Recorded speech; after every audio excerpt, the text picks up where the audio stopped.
Okay, so last week Sunday we started a series, and it has created some controversies because of the generation that we live in, that is a generation of lazy people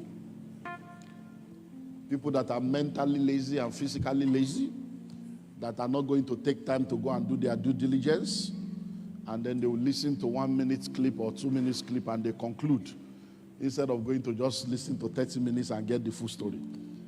But we'll go into part 2 today. Are you ready? Because next week Sunday is combined service and I have limited time to share with us.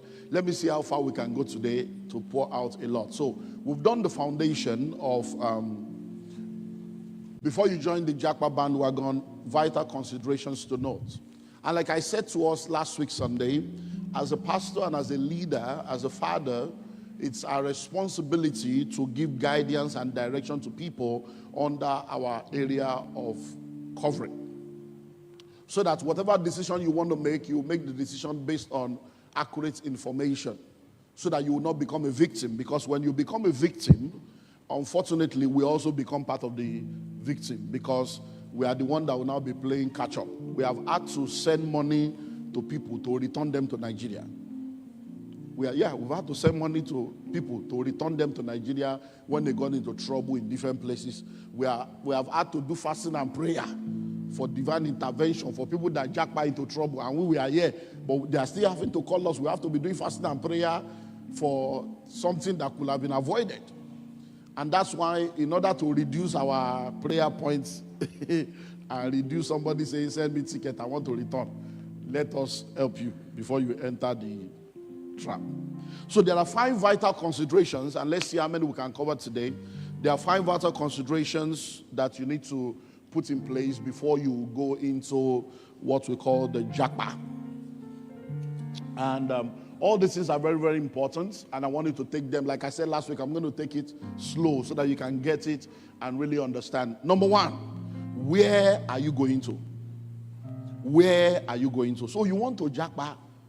No problem. We have, whether it's the will of God or not, it's between you and God. We have settled that last week. But now, where exactly are you going to? We have heard stories of all kinds of people. We see the stories in the public domain. The Nigerian Diaspora Commission, led by Honorable Abike Dabiri, has released all kinds of stories of all kinds of intervention. We have seen Nigeria have to bring people, different airlines, different government parastatal, have to bring people from different places where they thought they were going into a greener pasture, only to discover that it is synthetic fiber and astroturf, not real grass. Hello? Listen and listen well. It's not all open doors that is a breakthrough.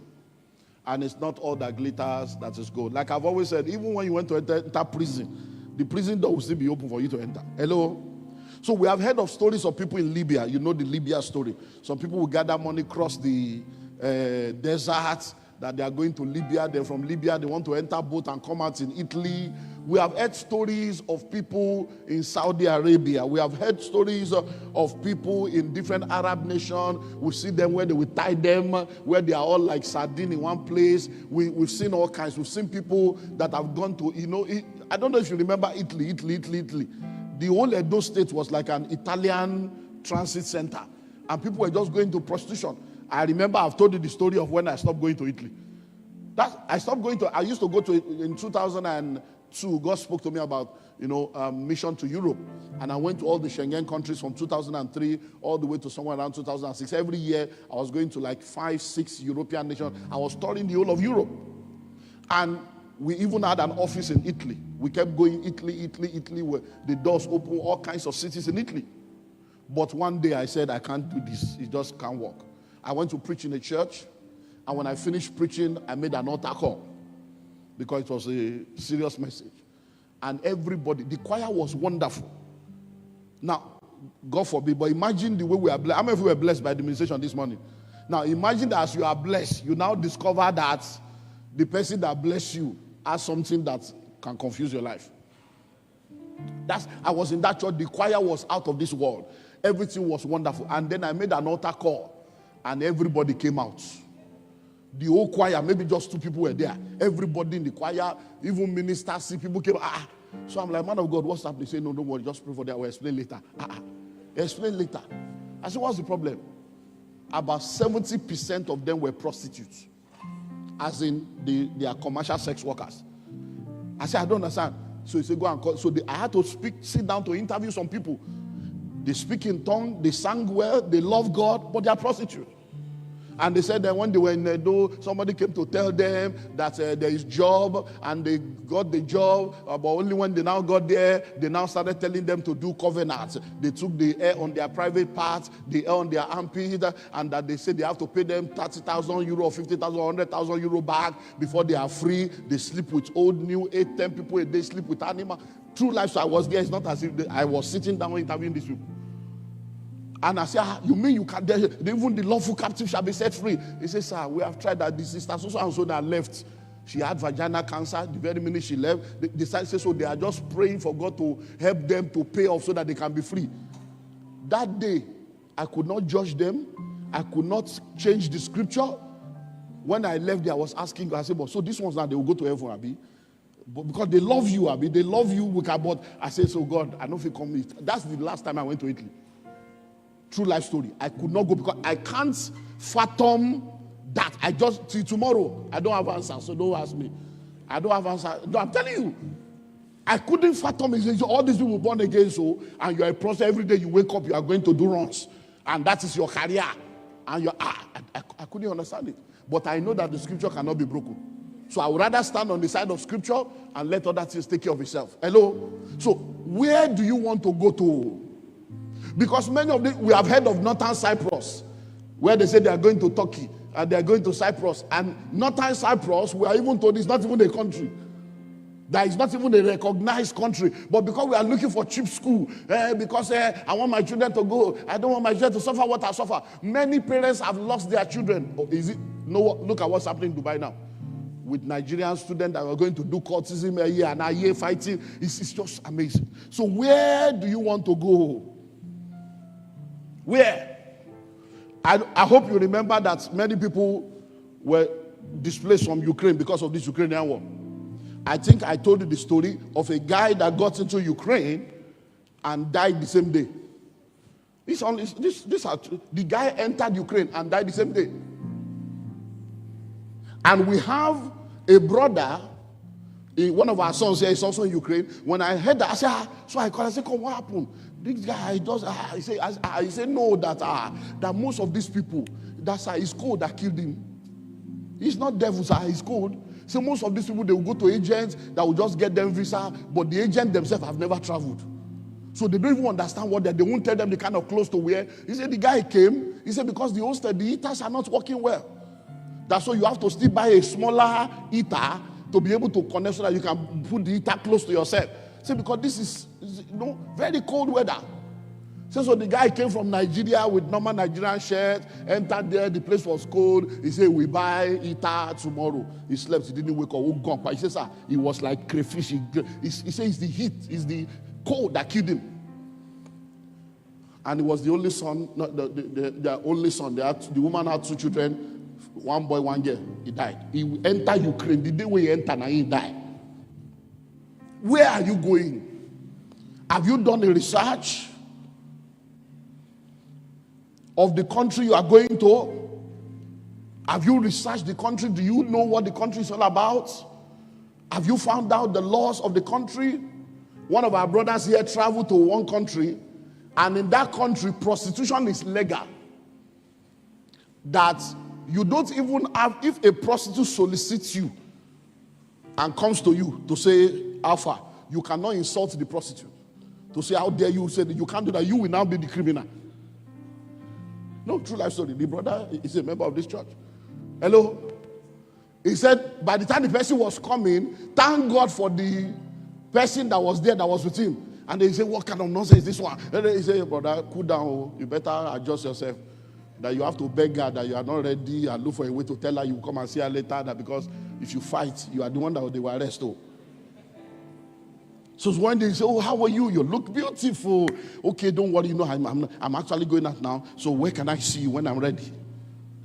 Just to escape. And you just carry yourself, go. Many of you don't know what you have to do. You don't know anything. So that country you are going to, have you done your research about the country you are going to? Because many of us are just so passionate about relocating, but we are too lazy to even do a research. To even check weather, to even check culture, to check language, to check location. You are not ready. It's just, I just want to go. I just want to go. Number 2, why do you want to Japa? What is your reason? Like I said last week Sunday, people have different reasons. For some of you, it's academic reasons. Some is marriage. Some is mission. Some is a job. You want to pursue your career. Some is just an aspirational goal. You just want a better life for yourself. And there's nothing wrong in that. God didn't create you to suffer. I've told you before, you're a global citizen. Now, the question you now need to ask yourself is, why am I going? Other people may have come up with their own reason, but what is your own reason? Because one thing we have come to realize is that majority of the people that relocate, the highest reason for relocation is economic migration. That's the highest reason, economic migration. And most of the time it's because people think that when they migrate, they have a better economic possibility. But what many of them do not realize is that where they are going to, there are people that were born in that place that are still poor. Where they are going to, there are people that have gone thinking that it will be better, but they are actually struggling and they wish they can come back to Nigeria. When I was going around, one of the countries I went to was France, Paris, France. And a man came to see me when I finished doing the School of Money. It was this School of Money tour and ministers conference I was doing around Europe. One of the guys that came to see me was a man, elderly man. When I say elderly, he was in his 50s, and then, 2003, me, I was still ahead. So, to me, he was elderly man. Now, maybe he's ahead. So, I saw the man, and the man came to me. He said, sir, he said, all these things you are saying. He said, do you know I used to be a bank manager in Union Bank? So, I was a bank manager, Union Bank. I was a manager of this. He was telling me stories. He said, but I just felt that, look, let me relocate. He said, sir, do you know what I'm doing now? He said, I wish that I didn't sell all my property. He said, I sold house, I sold car, I sold shares, I sold everything. I'm leaving this country, this God-forsaken country. I'm leaving it. He said, sir, Nigeria is better. He said, sir, he said, do you know what I do now? I said, what do you do? He said, I work in a factory. He said, do you see all those, they will use iron to hang a pig or cow. He said, we are the one that works in those factories. He said, and to work in the factory, it's only boxer you will wear. Because they think you are going to, so you will wear boxer. He said, so, Bimoshe told you, married man with children. No. He said, all of us will now wear trousers with big belly, big bum. Everybody will now enter. And they will be cutting meat, He said, by the time you do that from morning to night, he said, my back. He said, you bend down. He said, by the time he said, look, sir, as I am now, I have erectile dysfunction. I can't even sleep with my wife. My erection can't stand more. He said, because the kind of work I'm doing. He said, no, he was telling me by himself, this is not third-hand story. Because you want to economically migrate, but you have forgotten. Because see, when you are thinking, poverty is a mindset. One of the definitions of poverty. You see, let me tell you how you think. No, when I relocate, my friend told me that the minimum salary is $2,000. It's not a lie if the friend told you that. So in your brain, 2,000 times 700, 1.4. I gave you 1.4. I'm here. 2G, 1.4. 2G that we are both earning 70,000 a year. Only 2G, when did he go? But you are forgetting that out of that 2,000, his rent is $850 per month. That $850 per month is your own annual rent here. You have forgotten now that the person earning the 2,000 is not going to be spending naira. So it's not 1.4. 2,000 is 2,000, not 1.4. Because he will now be spending and you will now be short. We have seen people that are relocated only to discover that their annual rent is now their monthly rent. And now they are spending money. Look, many times, next month again, taking people to Dubai. I travel regularly. I do a lot of meetings. One of the things you will see when people relocate is people will start carrying calculator. No, you do. They'll just say, sir, Baba, Kilefi, I'm going to calculate the lay. They'll be calculating because in their mind, it's like, how can I spend this kind of money to buy this thing? But that's the reality. When you relocate, you are no more going to spend naira. You will now be spending the currency you are making. You will now discover that you are not going to have the kind of disposable income that you think you are going to have.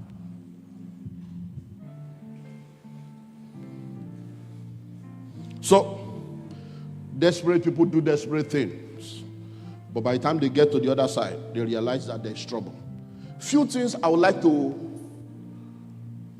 put before you for your consideration when you are asking yourself the question, why do you want to travel?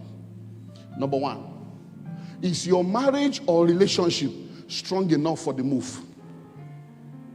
Is your marriage or relationship strong enough for the move? Let me tell you something for free.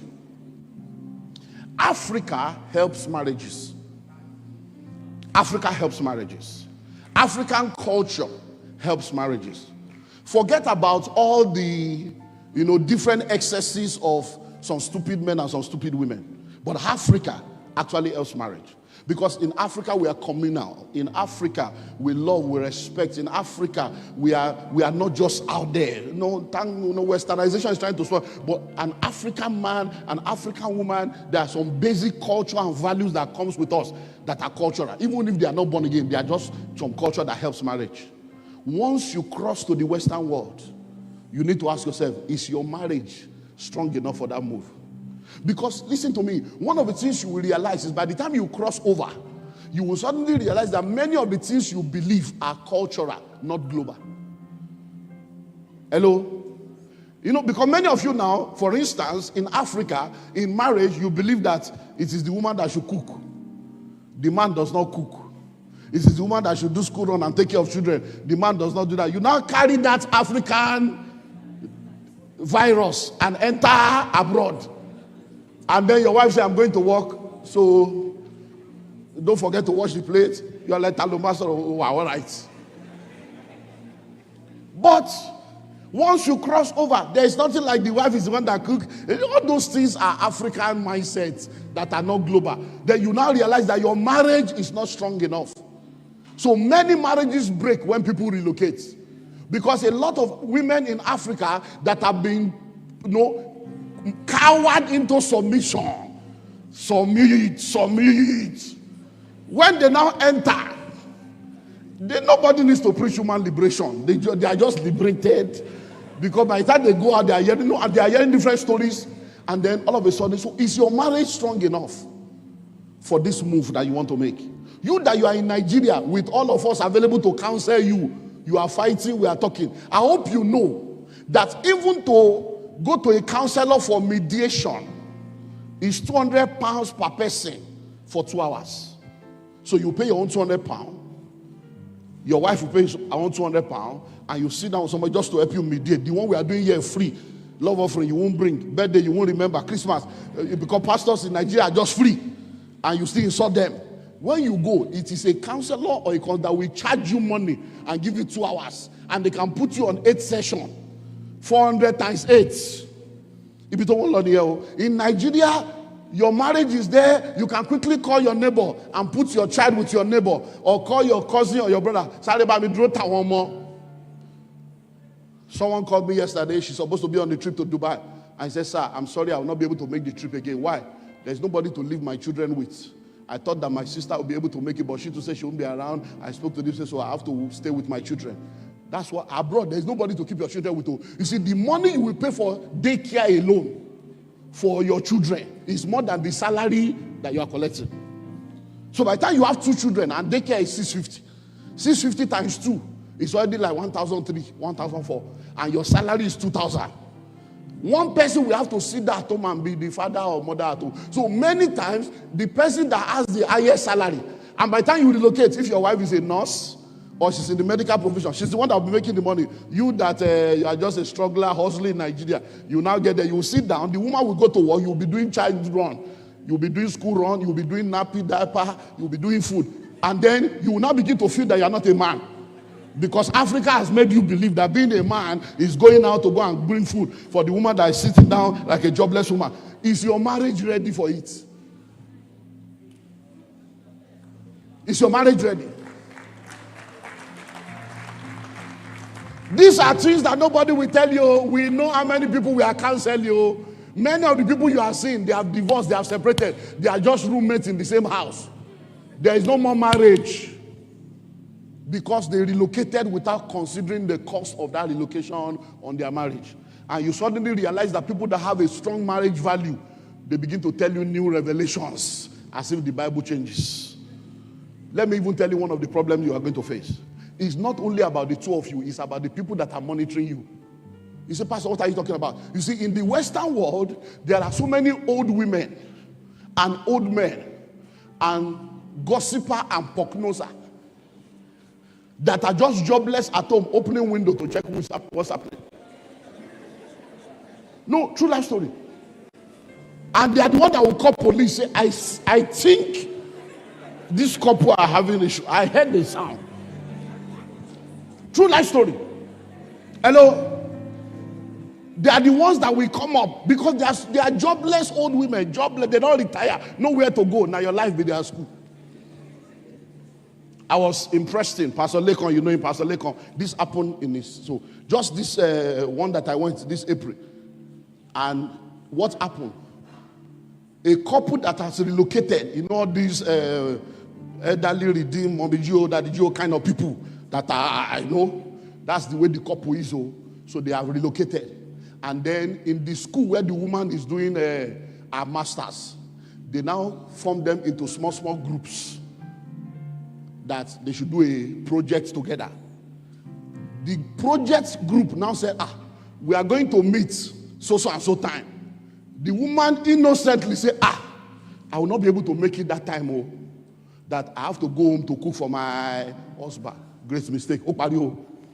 Just innocent conversation in a group. No, that time you people are fixing. It won't work for me. I need to go. The next thing, excuse me, what are you talking about? You came here to school, you paid for school fees, we're talking. So what is your husband feeling? Is he handicapped? Is he incapacitated? Can't he cook for himself? And instead of her to keep quiet and change this, say, no, what do you mean? That's not the way it works. The husband is the head of the family. You have to, she continued to preach. But she for one, she said, true life story. It happened, true life, Preston, England. She now continued to push the agenda. Your husband is the head of the house. I have to go and cook for him. She left. The next day, they were in their house. They have reported that the woman is being abused by the husband. True life story, that the woman is being abused by the husband. That because the way she was saying she's going to cook, that she was speaking, you can see that she's under bondage. You can see that she does not have control of herself. That how can somebody be doing masters and a man is sitting there at home doing nothing and he cannot cook for himself? That woman is a true life story. So very Japa. Second consideration. Is your walk with God strong enough for your relocation? I hope you know that many of you are not serious with God. I hope you know. You know and I know. No, I'm telling you, you know and me too. I know. How many of you have spent 1 hour in prayer alone with God by yourself in the last 10 years of your life? Many of you never. How many of you have read Bible from Genesis to Revelation since you got born again? Many of you never. You see, in Nigeria, do you know one of the reasons? Let me tell you something. I've said this before, I'll say it again. Whenever you see something that is becoming so popular, don't join the bandwagon. Think deep. One of the reasons why the online prayer movement in Nigeria is blowing up is because of the shallowness of Christians. A lot of Christians don't have a personal prayer life. So all those online prayer you see, 10,000 people, 10,000 people, it is not a testimony of a new move of God. It's actually a testimony of the weakness of the church. If you sit down by the Spirit It's actually a testimony because many of you don't have a prayer life. So once you wake up in the morning, you connect to this one. After you finish that one, you connect to that one. And in your mind, you are telling yourself you have prayed, Abi. To your mind, you are now a Christian. Because every day you join a prayer group, you do 1 hour here, and then you now say, I prayed 1 hour. You did not pray 1 hour. Because your Christian life does not grow by communal efforts. Your personal Christian life grows by personal relationship with God.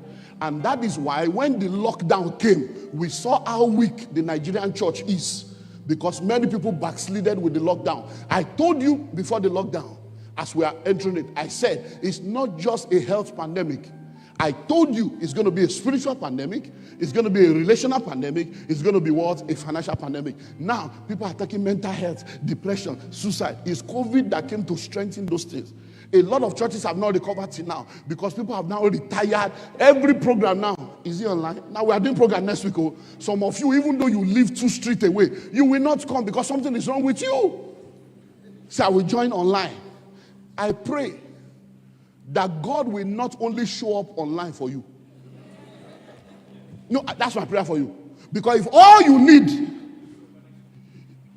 God has to be showing up online alone, that means no more marriage, no more children. Many of the miracles you have today, they are not online miracles. They are physical miracles you are enjoying. If God has to limit his interaction with you to showing up alone online, many of you will now suddenly realize the errors of your ways. So question, is your relationship with God strong enough? Because many of what we are practicing in Nigeria is religion. Something for and die. Every enemy of my soul. Oh Lord, send me destiny helper.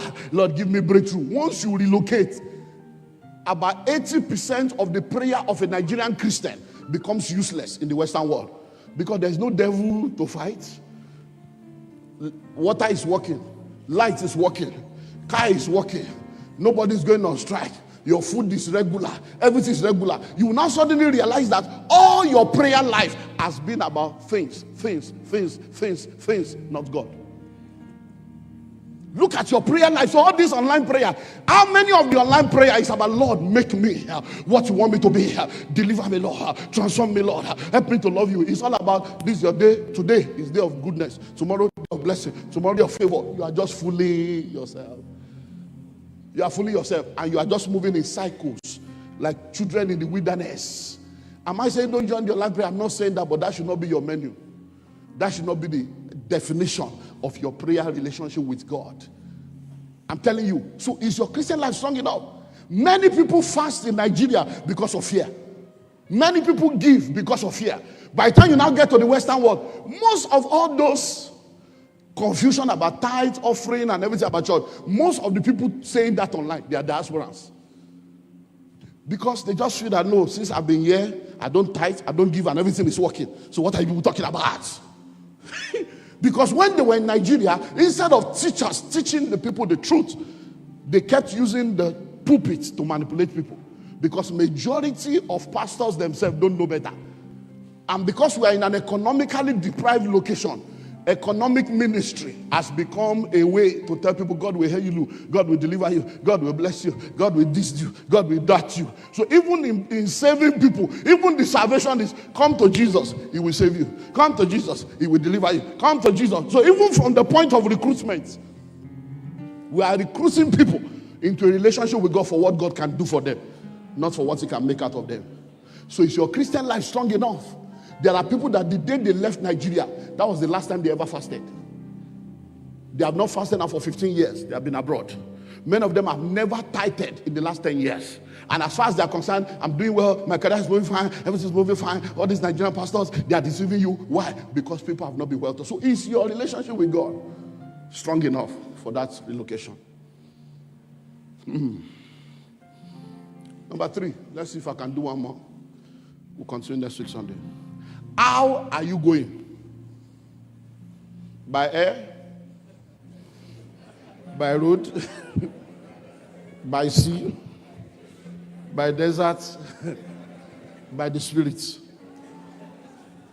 Don't you know there's witchcraft? It's also a craft. Whether it's aircraft or witchcraft, there is a craft. So how are you going? Few things to note. To enter a country with visitor's visa, knowing well that you intend to stay in that country, is an error. Majority of the people that travel with visiting visa. There are different classes of visa. So you are going, say, I'm going on holiday, or I'm going for a business trip, and you now collect visa. Maybe they give you 3 months, or they give you 6 months, or 1 year, or whatever. But in your mind, visa no. Toba debi mama said swear. Collect visa, but toba ti wole, when you enter, we'll take care of the other ones. I am standing before you right now. There are people that I know, not third party, people that I know that have been abroad for over 20 years. They can't come home. It's been 20. Their father died, they couldn't come. Their mother died, they couldn't come.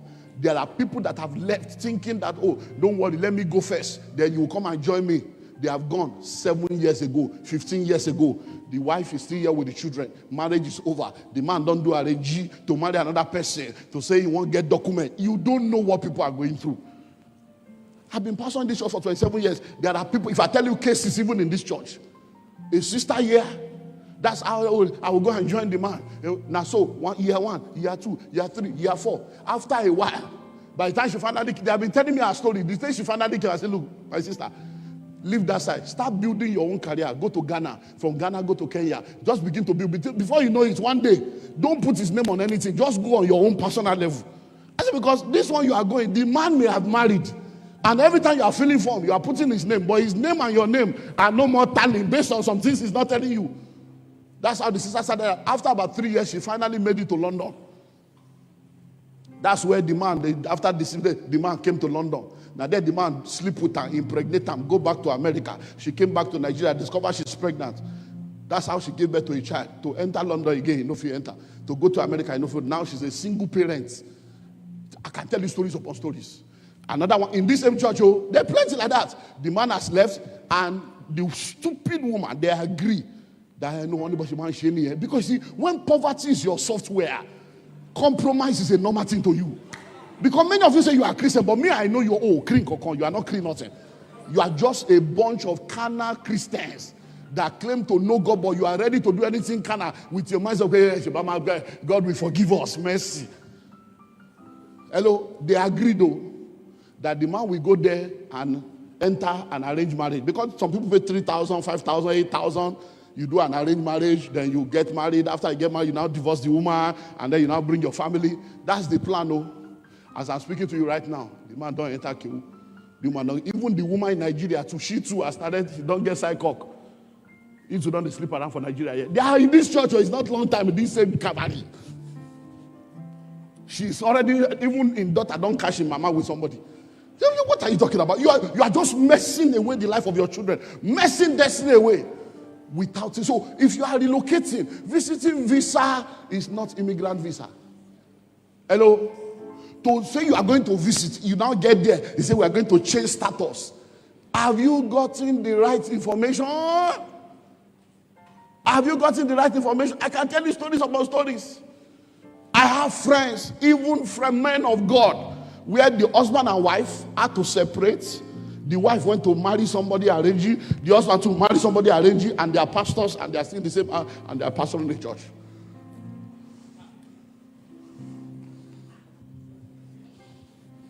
To enter a country illegally and Kawasaki. What does that mean? Seek for asylum. With the hope that it will end well, it may end up in shame. A woman in New York, we all know her as Yadura. She's been in New York for 24 years. She's back in Nigeria now. 24 years, asylum. Asylum case can be on for decades. Once you say asylum, they give you temporary document, begin to work. But your case will be there, adjourn. 24 years. She has bought houses. She has opened restaurants. I've eaten in the restaurant before Yadura. She's back in Nigeria. After 24 years, she went for another appearance in the days of Trump, thinking it's like the usual one that they will adjourn. From there, Lord deportation camp, old land in Nigeria, the streets. After 24 years. So many of the people you are saying that they are not coming home, they don't have documents. They are waiting for the asylum. And that has become another major ministry for Nigerian pastors abroad. Documents. Your document will be released. It's not a prayer. There are services over documents when you go abroad. We carry the same Nigerian spirit, go there again, continue the same Nigerian kind of church. So to enter a country with the plan to change status inside the country and become legal may turn out contrary to what you think, because many of the people you are trying to follow, they are not telling you the whole story. I'm telling you, they are not telling you the whole story. I hope you know there are many people that you know. If you see them coming to Nigeria, one thing you should do, passport will be visa, let me see how Americans stay. You will be shocked when they give you their passport or their, it's another name that is there. The name you know them for, they are going to do. Some people are working. Is somebody else's name they are using to work. A sister in this church, so let me not tell you long that the one with the year went to America, and the person said, no, just come. Once you come, I'm going to take care of you. In fact, you will stay with me. In fact, I will tell my Oga, you will get a job in the same place I'm going to get a job. And she came to me and said, it's not easy like that. Nobody gives people free house. In London, it's not possible. Except if it's your family member or somebody that is really blood or somebody that is really doing well, that wants, and they can, I said, once you stay there, max 1 month. By the time you start collecting money, you start paying your own. You say, no problem. If you don't learn by revelation, you learn by experience. By the time she landed, the girl picked her out from the airport. She got to the house, 2 weeks. You know, when you first come, they are cooking for you. You are watching television. They are giving you remote. Within 2 weeks, she got a job. The girl, Epa, true, get job. But she doesn't have account. So it's inside the girl's account. And with the girl's name, they are paying a salary into the girl's account. And they pay salary every 2 weeks. So by the time they pay the first one, instead of collecting like 1,008, the girl give her 600. You see what happens? No, okay, I'm paying rent. Pay the rent now. It's 2 of us. So I've removed the rent. You know, NEPA bill, you know, light bill, gas bill. The girl share them 50-50. See, you didn't tell me that one, that I was already planning that this one I will send 500 to my family at home. Say, so me, I don't have family. That's how the trouble started, though. I'm telling you, a brother left here. They told him, don't worry, once you get to South Africa, we'll meet you there. When he landed at the airport in South Africa, the phone number didn't work again. The phone number of the person that said land, I will take care of you, didn't work.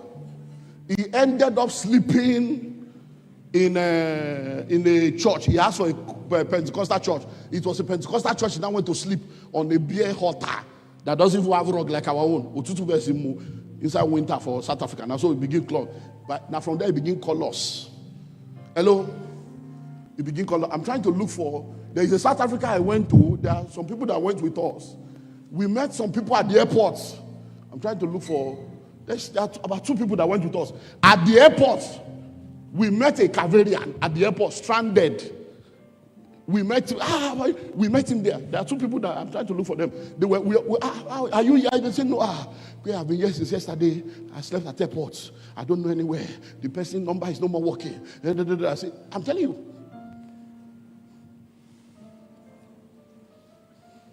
So I can tell you stories upon stories upon stories upon stories upon stories of people that did not think of all these things until they got there, and now they are backslided. I have a friend, he was a minister of the gospel.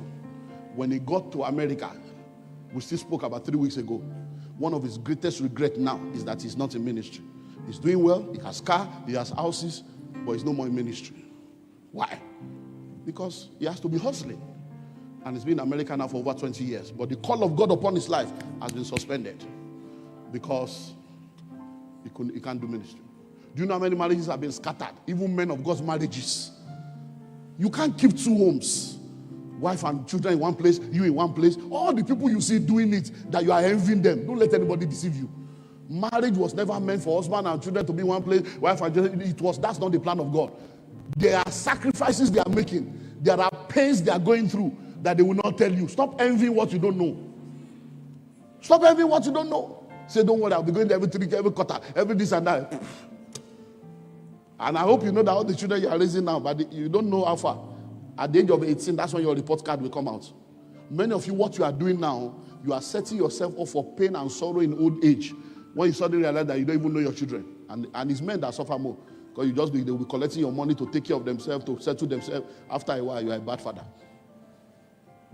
So, there are travel advisory services. There are consultants that will help you, give you clarity on all these things. But it's not free. So I would rather that you go and pay $1,000 to get counseling and consulting from somebody that knows, that has a track record, so that they can guide you right, than to go and enter only to discover that you should have done it this way, because it will affect many things. It will affect many things. Well, I hope with these few points of mine, I've been able to convince you to think very well before you japa, so that you not become an Japa. God bless you.